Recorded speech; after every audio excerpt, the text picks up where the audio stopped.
All right, so armadillo trapping. You want to trap an armadillo? This is an armadillo trap. So the hard part about trapping armadillos is that to catch an armadillo, you have to have caught an armadillo. Basically, they're not real easy to catch because they're not real easy to bait. There are people who say you can use earthworms, and obviously if you had a bag of grubs, you could probably use a bag of grubs because that's what they love, and that's what they're.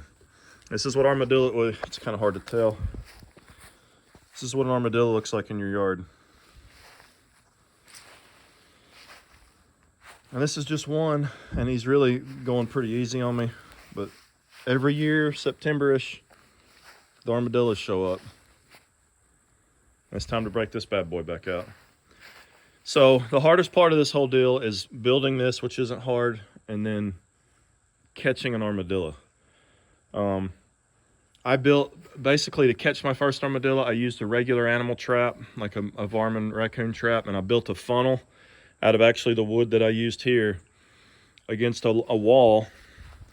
So I put like the regular trap here, and then I use this wall, because that's kind of what they do. They're dumb, they're blind and deaf, they'll kind of wander along the edge here. So I put the trap down here, and then I built a funnel out so that he just kind of bounced around until he wound up in the trap. And then once I caught one, I kept it alive long enough to build this. I built this, and then I put the armadillo in there and left him in there for a little bit to armadillo it up. And they're nasty. But this is caught. I mean, you can see like all that's off. They're nasty. They're gross. They're just gross animals to me. Anyway, so I did that. So this is my armadillo trap. And all this is an old sheet of plywood that I cut a rectangle out of. I don't remember the dimensions. They're on the internet. And then you make two doors. They ride up and down. They ride in this channel right here. I just glued those into place. You can see in here, I've got a piece of, this is a piece of PVC pipe. So what happens is Mr. Armadillo comes walking in here, and he's just bouncing around. You make it small enough so that he can't go to either side of this.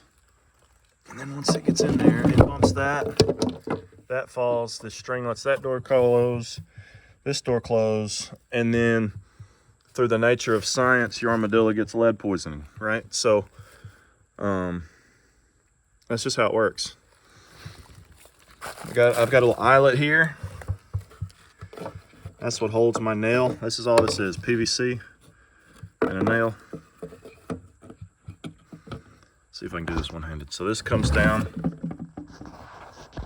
I wonder if I can sit. I'm doing it one-handed. All right.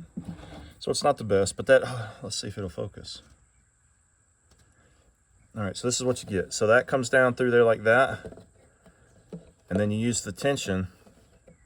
It's a little bouncing at you, you'll get it. You use the tension right there on that nail. So that's your trip mechanism. String runs up through another eyelet over to this hook. You could use an eyelet, but the hook seems to be easier. And then to this board that's just free floating. Same thing over here. Up, over to the board. And then when he bumps into that, it gives way and both doors fall. You have to set it up so that your doors don't get hung. And if you build one, you'll see what I mean. But occasionally, you don't want this door to be able to get caught in that track so that it doesn't fall. And something I found, so I use this every September, it seems like. These will get kind of rusty. I don't think these weren't stainless. Or they get schmutz on them. So I just take a little, actually what I've been using is bicycle chain lube. And I lube all these points up so that the rope slides freely. I don't know if it helps, but it seems to.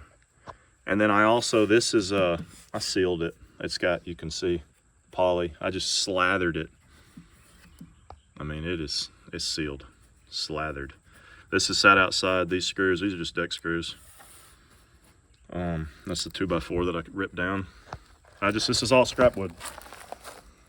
And then I've got these holes here just so I can look down in there and see Mr. Armadillo. I suppose you could. So the next question is, how do they get the lead poisoning and what do you feed them? So what I've found is the best way to feed them the lead is to open one door. And they're stupid, man. I don't know if they're actually stupid, but the way they react, if you're familiar with armadillos, you know. But you just open one door, and a lot of times they'll just walk, and once they get like right here, they just stand there. Like they don't even, so then you gotta be careful so you don't get the leprosy, right? Because you don't want, when they eat the lead, the reaction to the lead is somewhat energetic, and you don't want to get the leftovers on you. I'll never forget the first one that got lead poisoning out of the trap. I was afraid that I got leprosy. I was a little nervous. I got covered. So anyway, if you got the armadillos and you want to try and trap one, and again, I've got this up against the wall enclosing, so that if it stumbles through here, ding, ding, ding, grub, grub, grub, grub, PVC lead. It'll bounce off that wall, and that's kind of what they do. They'll hit, and then they'll walk down this, and then it'll like bump into those rocks, and then it'll come back. And that's just that's how they seem to operate. Like you can look in my yard, they're all right here. They follow the edges. If you've ever seen them move. So anyway, there it is. If, I guess I could post some measurements. I don't have them. It's real simple. Make it skinny enough that an armadillo can fit, but that's just barely it. It just barely enough. That's one man hand, you know. I don't know how wide that is. That's about a man hand tall. That's probably 12. That's probably 10, maybe 8.